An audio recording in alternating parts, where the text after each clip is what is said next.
This big boy. A heavyweight. Heavyweight boy. And Tank hit that nigga. He hit him so hard that he was on the top of the rope just like this. It allowed Jake Paul's brother to be in there and be able to last with a smaller man, a smaller, older, greater fighter who's mostly was concentrating on defense more than just offense. Gervonta Davis has taken his training to a new extreme, sparring with heavyweights in preparation for his clash with Jake Paul. Despite the size difference, Davis isn't backing down. Reports from one intense session reveal that a heavyweight sparring partner was visibly shaken after Tank landed a devastating punch. Proving his power is no joke. Oh, no, you're right. But tell people what happened. Man, I was about to spar. Before I was about to spar Tank, he was sparring this big boy. A heavyweight. Heavyweight boy. And Tank hit that nigga. He hit him so hard that he was on the top of the rope just like this. Gervonta "Tank" Davis is once again commanding attention, this time by dominating heavyweight opponents during his high-intensity sparring sessions. Famous for his explosive power in the lightweight and super lightweight divisions, Davis is proving that size is no barrier to his strength. Recent footage shows him delivering lightning-fast combinations with precision, forcing much larger fighters onto the defensive.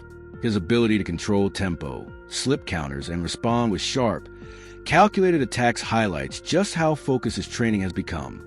Every movement reflects a fighter fine-tuning not only his power, but also his stamina and timing, key factors as he prepares for the physically demanding challenge of facing Jake Paul.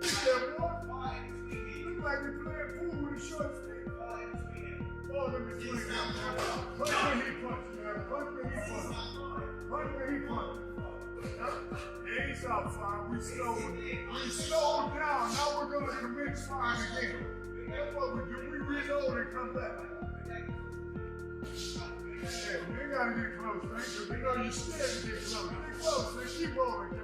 All the way down the road. Come to me, man. Despite the clear size gap between Gervonta Davis and many of his sparring partners, Tank continues to push himself against opponents who outweigh him by a wide margin. These sessions aren't about brute force. They're about precision and control. Davis is mastering distance, rhythm, and explosiveness under pressure from bigger men. According to his team, this approach sharpens his timing and movement, preparing him for Jake Paul's unpredictable style.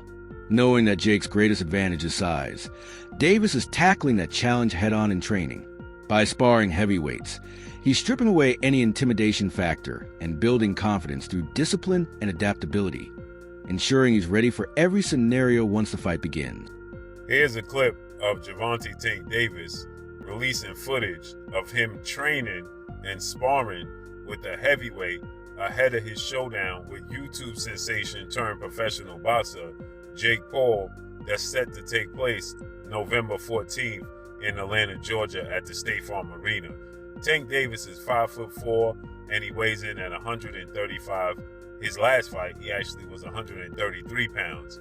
Jake Paul is 6'1" with a 76-inch arm reach, and he weighed in at 199 pounds his last fight. And the fight before that, he weighed in at 224 pounds. Gervonta "Tank" Davis has a 67-inch arm reach. This is why this fight has to be ruled an exhibition and not a real professional boxing match, because no boxing commission would sanction it. Let me know what y'all think about this. As you see, Tank Davis is using and working on movement. Let me know. I'm gone. Peace. Former UFC fighter and analyst Chael Sonnen believes Gervonta "Tank" Davis carries the weight of boxing's credibility on his shoulders in this fight. According to Sonnen, regardless of Jake Paul's ability to draw attention to the sport, it's now up to Davis to remind the world what real boxing looks like. For Sonnen, this matchup isn't just entertainment. It's a statement about the sport's integrity. Davis's mission is to prove that technical mastery, timing, and years of ring experience still outweigh social media fame and marketing. Sonnen emphasized that Tank's goal is to silence the circus surrounding Jake's career through pure skill and precision. A knockout, he added, wouldn't just be a win. It would be a reminder of what elite boxing truly represents.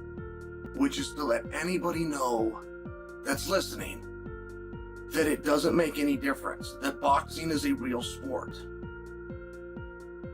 My skills versus your skills, of which I am an abundance of and of which you have none of. my life's commitment and dedication versus a second or third or fourth thought in the world of priority on your list. And I used to believe those things. Now, I go back far enough in MMA that I've had my eyes open a number of times. The fact that karate was so incredibly useless, or the fact that Jeet Kune Do was so incredibly useless, like, these were not things that I would have bet on when I was in high school. As a wrestler at that time, I would not have assumed that I would fare well in a fight against somebody that knew Kung Fu.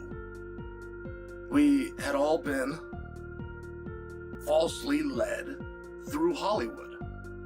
Not through competition, not through sport, not through understanding of the game, but just through Hollywood. We were told that those guys were the most dangerous guys.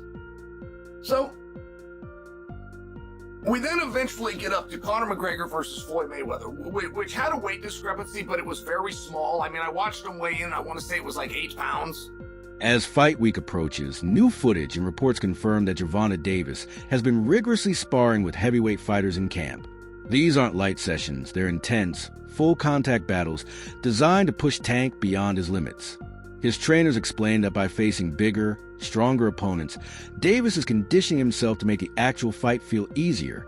The heavyweights force him to refine his defense, enhance his head movement, and learn how to generate maximum power against larger frames. Each grueling round boosts his confidence, proving that timing, precision, and ring IQ can neutralize size and strength.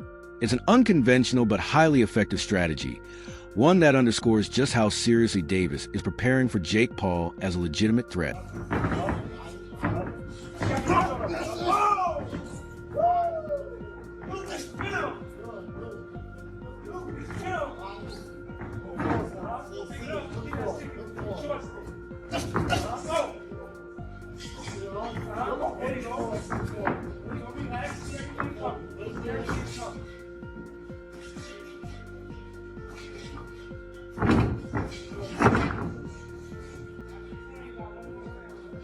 Renowned boxing trainer Teddy Atlas has spoken out, calling Gervonta "Tank" Davis one of the most powerful and technically gifted fighters in the sport today. According to Atlas, while many point to Jake Paul's size advantage, it will mean little once the bell rings. He believes Davis's experience against elite-level opponents gives him an edge Jake simply can't match. Atlas emphasized that Tank has faced every kind of fighter: counterpunchers, pressure brawlers, tall, rangy boxers, and defensive specialists, and adapted to each with precision.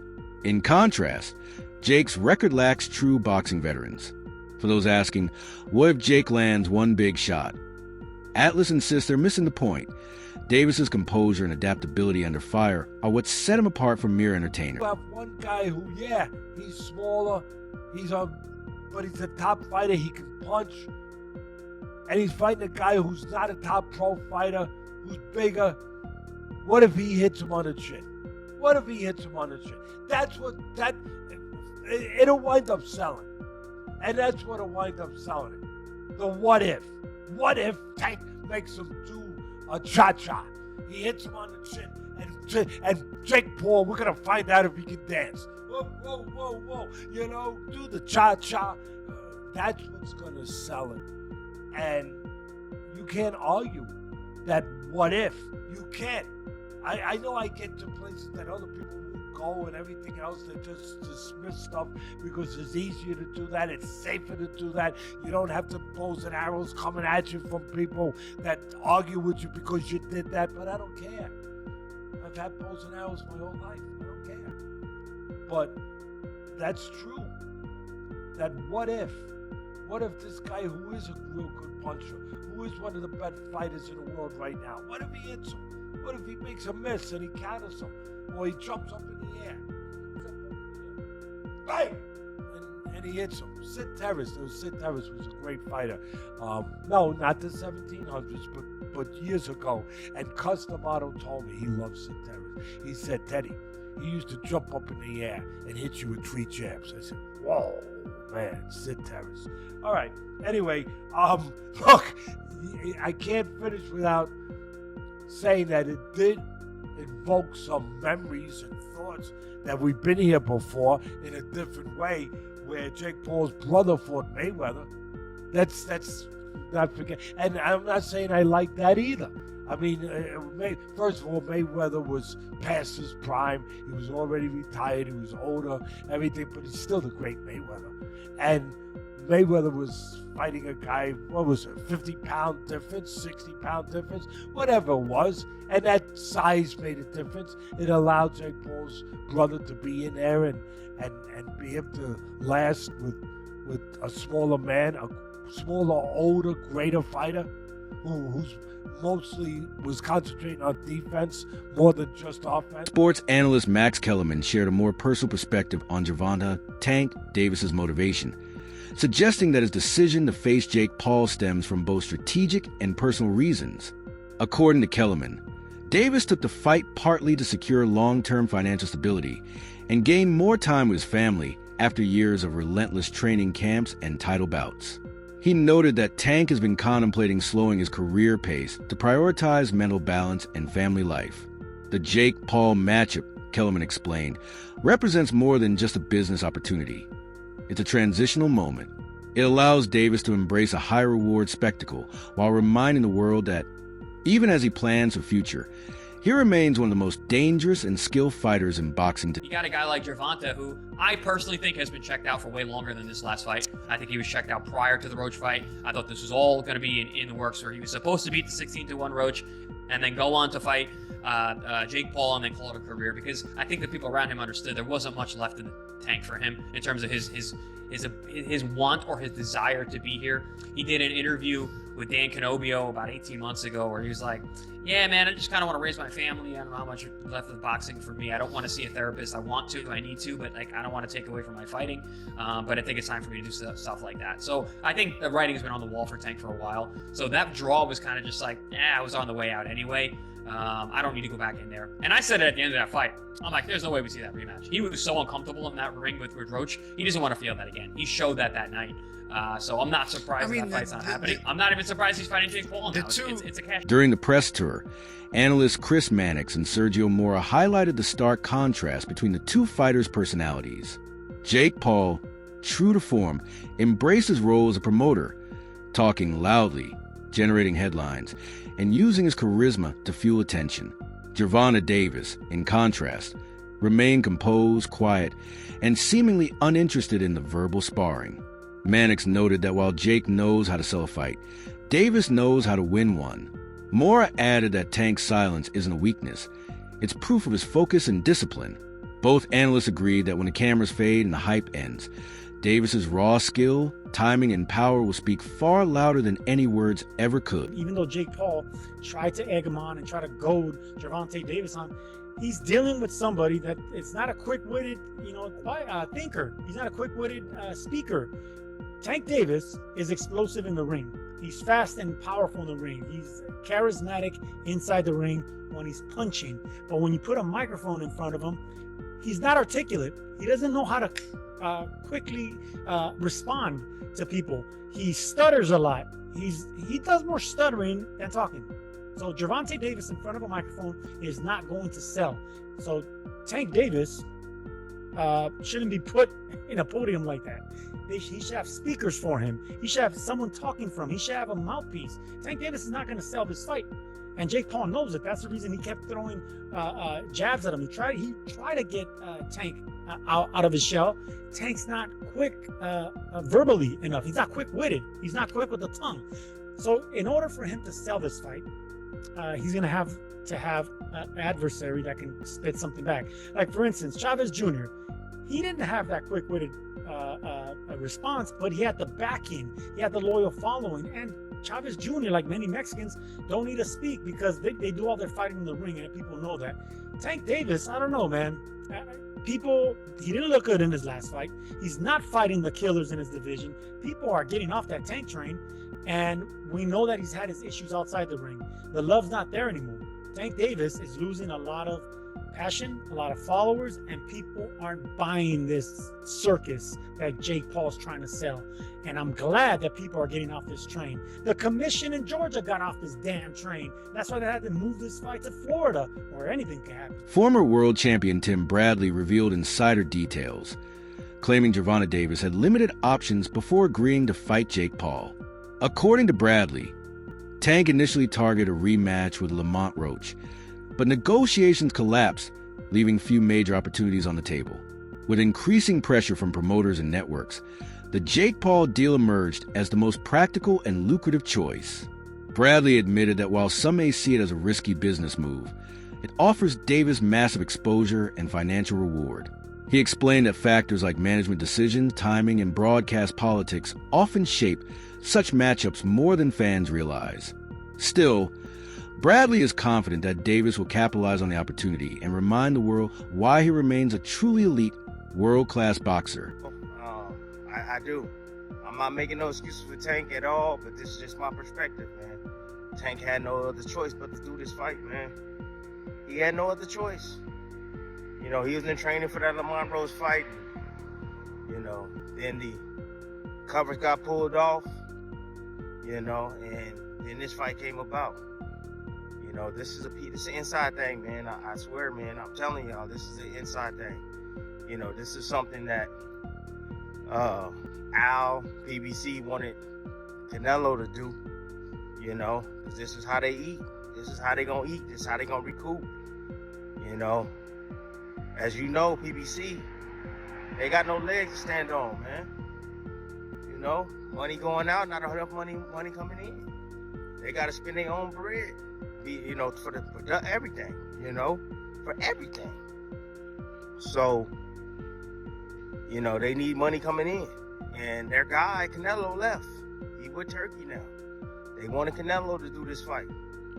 And now Tank is obligated to do this fight, man.